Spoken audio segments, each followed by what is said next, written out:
Hello दोस्तों, welcome to my YouTube channel Shraddha Mallik. आज की कहानी है तेनालीराम की। बेशकीमती फूलदान। विजयनगर का वार्षिक उत्सव बहुत ही धूमधाम से मनाया जाता था, जिसमें आसपास के राज्यों के राजा भी महाराज के लिए बेशकीमती उपहार लेकर सम्मिलित होते थे। हर बार की तरह इस बार भी महाराज को बहुत से उपहार मिले। सारे उपहार में महाराज को रत्नजड़ित रंग बिरंगी 4 फूलदान बहुत ही पसंद आए। महाराज ने उन फूलदानों को अपने विशेष कक्ष में रखवाया और उन फूलदानों की रखवाली के लिए एक सेवक भी रख लिया।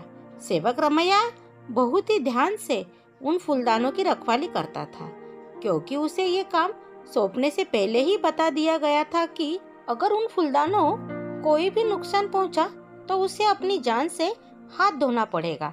एक दिन रमैया बहुत ही सावधानी से उन फूलदानों की सफाई कर रहा था कि अचानक उसके हाथ से एक फूलदान छूटकर जमीन पर गिरकर चकनाचूर हो गया। जैसे ही महाराज को ये बात पता चली तो उन्होंने 4 दिन बाद रमैया को फांसी देने का आदेश सुना डाला। महाराज का यह आदेश सुनते ही तेनालीराम महाराज के पास आया और बोला, महाराज, एक फूलदान के टूट जाने पर आप अपने इतने पुराने सेवक को मृत्युदंड कैसे दे सकते हैं? ये तो सरासर नाइंसाफी है।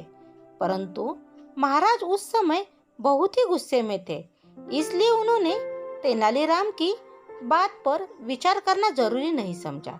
जब महाराज नहीं समझे तो तेनालीराम रमैया के पास गया और उससे बोला, तुम चिंता मत करो, अब मैं जो कहूँ तुम उसे ध्यान से सुनना और फांसी से पहले तुम वैसे ही करना।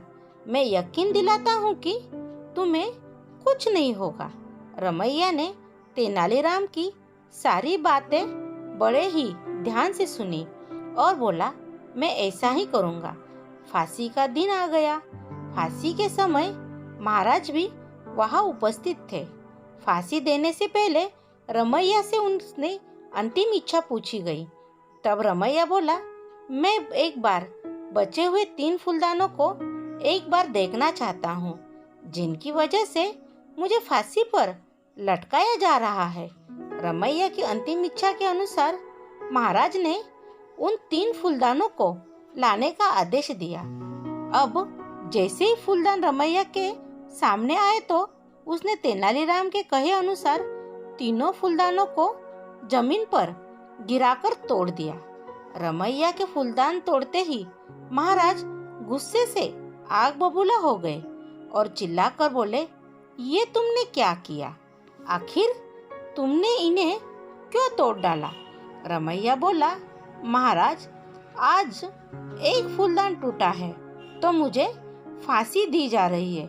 ऐसे ही जब ये तीनों भी टूटेंगे तो 3 और लोगों को मृत्युदंड दिया जाएगा। मैंने इन्हें तोड़कर 3 लोगों की जान बचा ली है, क्योंकि फूलदान इंसान को जान से ज्यादा कीमती कुछ नहीं हो सकता। रमैया की बात सुनकर महाराज का गुस्सा शांत हो गया और उन्होंने रमैया को भी छोड़ दिया। फिर उन्होंने रमैया से पूछा, तुमने ये सब किसके कहने पर किया था? रमैया ने सब सच सच बता दिया। तब महाराज ने तेनालीराम को अपने पास बुलाया और बोले, आज तुमने एक निर्दोष की जान बचा ली और हमें भी यह बता दिया कि गुस्से में लिए गए फैसले हमेशा गलत होते हैं। तेनालीराम, तुम्हारा बहुत बहुत शुक्रिया। Thank you. आपको कहानी पसंद आई तो कहानी को लाइक कीजिए, मेरे चैनल को सब्सक्राइब कीजिए।